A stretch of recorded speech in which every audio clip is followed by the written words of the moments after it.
E aí, tudo bem com você? Bem-vindo de volta ao meu canal, meu nome é Givan Rocha e nesse vídeo aqui eu vou falar para você sobre uma possível configuração para você montar o seu PC na plataforma AM5. A gente vai falar aqui do 8600G e do 8700G. Essa configuração, utilizando um desses dois processadores, pode ser uma forma de você iniciar no AM5 gastando menos, sem necessariamente colocar uma placa de vídeo que pode aumentar ali o valor que você precisa para montar um PC e seguir fazendo upgrades aí em uma plataforma mais nova que vai ter uma durabilidade, uma longevidade maior, que é a plataforma AM5 da AMD. Então, antes da gente continuar e lá para minha tela, deixa aquele seu likezão aí para dar uma força para esse vídeo. Se não está inscrito aqui no canal, já se inscreve também, clica no sininho para ativar as notificações, porque vai ter muito conteúdo vindo aí e futuramente a gente vai falar bastante sobre AM5 aqui também no canal.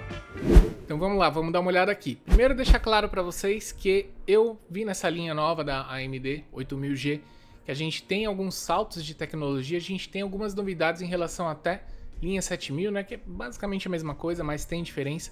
E a gente tem algumas pegadinhas que permanecem, né, que são herdadas da linha 5000G que eu vou mostrar para vocês, né? Na verdade não são pegadinhas, né? São características de fabricação, né? São características da AMD, ou seja, pontos fracos que talvez a AMD não teve tempo ou não quis ou não achou que seria importante corrigir nessa nova geração de processadores, né? Eu vou falar disso aqui um pouquinho para vocês. A gente tem aqui Ryzen 5 8600G e a gente tem Ryzen 7 8700G, que são diretamente aí os substitutos do Ryzen 5 5600G e do Ryzen 7 5700G, né? Processadores muito bons, venderam bastante, muita gente começou um PC com esse processador para depois colocar uma placa de vídeo ou simplesmente para usar sem placa de vídeo e tinha resultados gráficos já muito bons.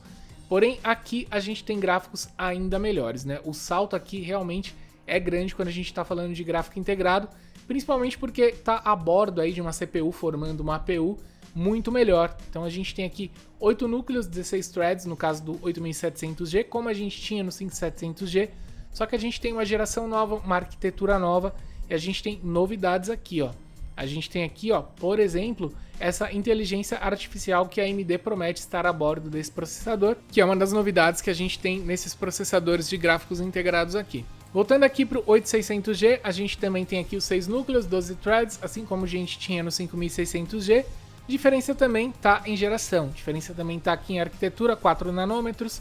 Aqui também a gente tem 4 nanômetros, diferente dos 7 nanômetros da geração anterior da linha 5000G, que já era muito bom, cara. Processadores que realmente eram muito bons ali dentro do DDR4, mas agora a gente tem novidade aqui, cara. A gente tem uma coisa ainda melhor e mais moderna para você partir de vez para a plataforma AM5 aí para usar por alguns anos aí, fazendo alguns upgrades aí com um processador desse daqui. Aqui no 8600G a gente tem um clock base de 4.3, um boost até 5.0, e aqui no 8700G a gente tem aqui um clock básico de 4.2 e 5.1, né? Clock básico um pouquinho menor, um pouquinho mais eficiente energeticamente, e um clock boost um pouquinho maior, porém com 8 núcleos, né? Então a gente tem um desempenho no geral melhor desse CPU aqui. E agora vamos falar do gráfico integrado, que é aqui que está a novidade de verdade, e essa é a principal mudança. A AMD abandonou os gráficos integrados Vega, né, que a gente utilizou na linha 5000G também. E aqui a gente tem o RDNA 3, cara, não é nem o 2, é o 3. Ou seja, a gente está alinhado aqui com a linha 7000 de GPUs Radeon. Então a mesma tecnologia que a gente vai ter numa RX 7600, uma RX 7700, a gente tem aqui. Não é o mesmo poder de GPU de processamento, tá? Não estou comparando, pelo amor de Deus, não estou falando que é igual a uma placa de vídeo dessa, né? A gente vai ter um desempenho aqui próximo ao que é hoje uma GTX 1650, mas isso representa muito quando a gente está falando em um gráfico integrado. Atualmente são os melhores gráficos integrados que a gente tem a bordo de processadores para você usar sem placa de vídeo, tá? Aqui a gente tem frequência gráfica de 2800 MHz, 8 núcleos de GPU e aqui a coisa é ainda melhor, 12 núcleos aqui de GPU e frequência gráfica de 2900 MHz. Ou seja, esse gráfico integrado aqui do 8700G é bruto, cara, e tem uma diferença relativamente considerável em relação ao 8600G, né? A gente tinha uma diferença já entre o 5600G e o 5700G, só que essa diferença no final das contas não era assim tão grande. Mas aqui a diferença ela é um pouquinho maior porque a gente está falando de dois gráficos integrados mais fortes. Então a diferença que você vai perceber de um para o outro acaba sendo um pouco maior também. Então beleza, estamos aqui puxando a capivara, conhecendo esses processadores, mas agora, né, como tudo na vida, né, tem a parte aqui que não é tão legal. A AMD manteve aqui PCI 4.0. A gente tinha o 3.0 na linha 5000G e na linha 5000X a gente tinha o 4.0. Ela trouxe a mesma lógica para cá. PCI 4.0 aqui e na linha 7000 PCI 5.0. Ou seja, futuramente para placas mães aí que tem a PCI 5.0, que a gente utilize aí SSDs NVMe 5.0, você não poderá desfrutar desse conjunto quando você tem um processador desse daqui. Mas isso é muito lá pra frente, cara, porque PCI 4.0 agora tá dando conta de tudo, pode usar tranquilo. Inclusive, a gente vai dar uma olhada em placas mães aqui que não suportam o PCI 5.0 para GPU, tá? Então, depois a gente vai falar disso também. Mas aqui ela trouxe a mesma lógica. E a outra coisa que a AMD manteve, e principalmente manteve igual o que ela fazia na linha 5000G, é manter aqui, ó, no cache L3 os mesmos 16 MB. Aqui a gente tem 16 MB no 8700G e aqui no 8600G também 16 MB no cache L3. São concessões que o projeto precisa ter para caber um gráfico integrado e principalmente um gráfico integrado forte como esse gráfico integrado aqui. E também vai da estratégia de mercado. Eu não vou oferecer aqui, por exemplo, 32 MB, porque aí, né, dependendo da diferença de preço, esse processador é mais vendido que outros processadores sem gráficos integrados que tem o mesmo cache aqui e tem capacidade maior de lidar com placas de vídeo melhores depois, tá? É só um paralelo aqui para você entender por que eu bato tanto nessa questão do cache L3 aqui. Então beleza, sabendo um pouquinho mais sobre as características desses dois processadores, sabendo que são processadores com gráficos integrados bastante competentes, vamos dar uma olhada agora em possibilidades de montagem que você pode ter para utilizar esses dois processadores aqui, tá?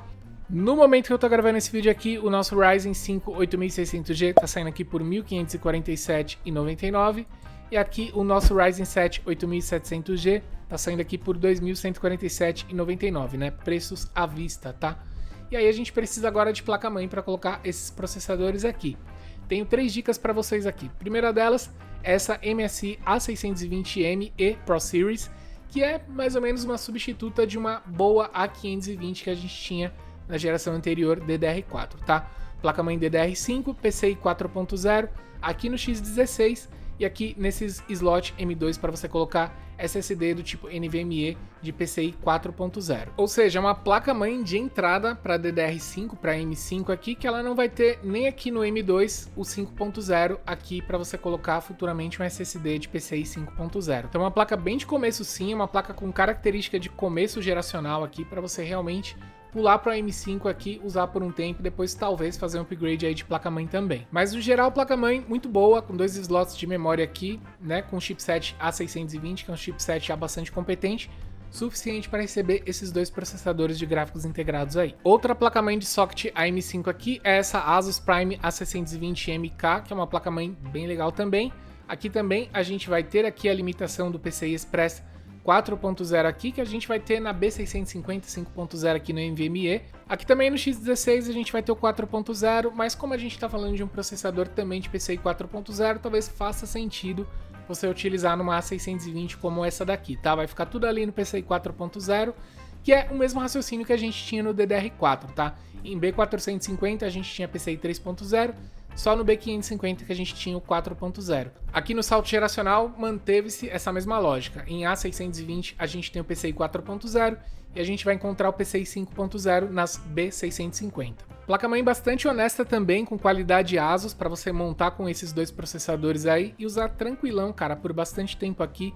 Você pode usar mesmo no 4.0 SSDs muito rápidos que a gente tem no 4.0 atualmente, que são bastante comerciais, bastante utilizados ainda, e serão utilizados por bastante tempo porque um SSD de PCI 5.0 custa bastante caro. Então, para montar, por exemplo, em uma B650, utilizando um processador de PCI 5.0, colocando NVMe 5.0 aqui, tudo, realmente o custo fica mais alto. Como a gente está falando dentro do AM5, em uma configuração um pouco mais modesta, para você começar sem placa de vídeo, então a gente pode partir para uma placa-mãe dessa daqui, que além de ser totalmente coerente para essa montagem, é totalmente suficiente também. E a minha dica aqui, ó, Givan, se você tiver que escolher uma placa-mãe agora para montar com um processador desse daí, gastando menos de R$1.000 ou perto de R$1.000, eu recomendaria para você fortemente essa ASRock A620M HDV M2 aqui, cara.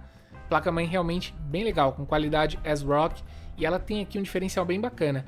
Ela tem aqui, ó, vamos ver se eu consigo mostrar para vocês, o botãozinho aqui para você fazer atualização de BIOS com pendrive, né? Seria uma espécie de key flash ou BIOS flash aqui para você fazer essa atualização utilizando um pendrive, o que é bastante interessante. E dependendo aí do momento que você comprar uma placa-mãe dessa daqui, dependendo do processador, pode ser que você precise fazer uma atualização de BIOS.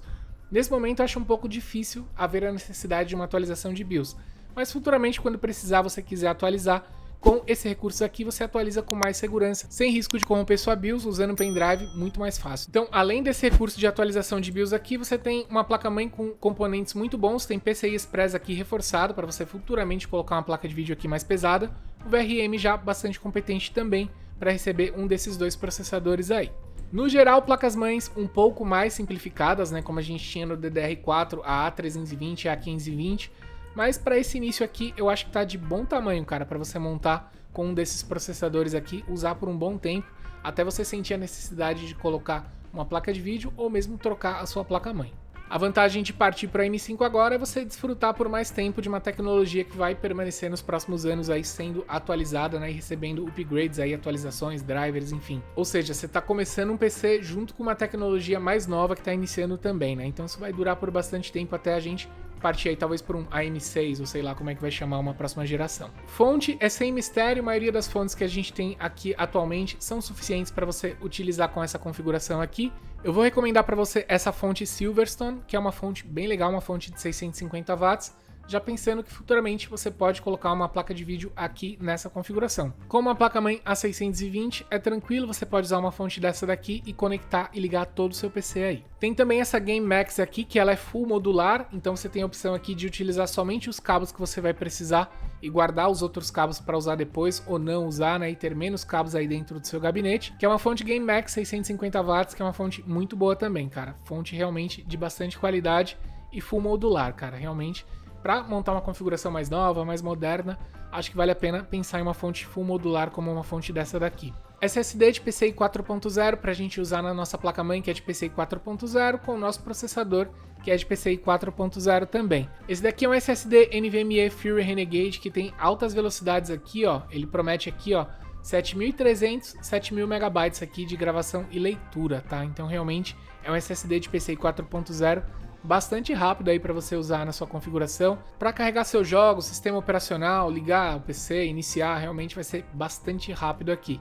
Mas se você quiser algo um pouco mais modesto e custando um pouco mais barato, rápido também, mas não tão rápido, também de PCI 4.0, a gente tem o Kingston aqui, NV2 de 1TB, que ele é mais devagar, mas já é uma boa velocidade. Ele tem aqui 3.500 MB de leitura e até 2.100 MB de gravação, tá? Em relação ao modelo anterior, é bem mais devagar, mas em relação ao SSD, um HD ou PCI 3.0 que a gente tinha aí no DDR4, que foi muito comum por muito tempo, realmente é bem mais rápido também. Memórias, o ideal seria que você começasse com pelo menos 32 GB, mas se quiser começar com pelo menos 16 GB, você pode começar aqui, ó, esse módulo de memória aqui de 16 GB, Fury Beast, aqui Kingston também, custando aqui R$528.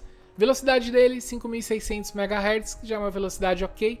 Seria como se você estivesse usando aí num DDR4 uma memória de 3.000 MHz, vai, né? Foi muito comum no começo também ali do DDR4, né, que já era uma velocidade alta, né? Muita gente usando 2666 e 3.000, 3.200 já era uma velocidade bem alta, né? Agora a gente está usando 3.600, que tá um pouquinho comum, 3.200 bastante comum também. E aqui no DDR5, né, você vai encontrar bastante memória de 5.200, 5.600, 6.000 MHz também, que já custa um pouquinho mais, mas que já tem bastante opção também para você usar. 5.600 para essa configuração tá de bom tamanho. Você pode comprar um módulo aqui pagando R$528, ou você pode comprar dois módulos desse daqui para ter os seus 32 GB usando em Dual Channel, que vai ser bastante interessante para usar com esses processadores aí. Lembrando que todos esses links aí vão ficar aí na descrição para você clicar, saber um pouquinho mais e já comprar os seus produtos também. Muitos desses links aqui, quando você compra por eles, você ajuda diretamente o meu trabalho aqui. Eu sempre tento trazer os melhores preços aqui para você, por isso que muitas vezes também tem produtos aqui que eu não recebo nada quando você clica e compra, tá? Meu objetivo aqui é trazer sempre os melhores produtos com os melhores preços para você. Gabinete, como eu sempre falo, é algo bastante pessoal, mas vou deixar uma dica aqui para vocês, que é o gabinete Super Frame Detonator. Gabinete bem legal, que já vem com 4 fãs, tem espaço aqui para você colocar water cooler, tem espaço para você colocar uma placa de vídeo aqui futuramente. Gabinete bastante bonito, tem um preço muito bom também, e um gabinete aí bastante suficiente e de bastante qualidade para você fazer sua montagem nele. Daí, aqui é o seguinte, esses dois processadores aqui, eles continuam trazendo a Cooler Box original da AMD como uma solução térmica para você usar com eles. É o Cooler Box padrãozinho pretinho Wraith Stealth que vinha já no 5600G e no 5700G, tá?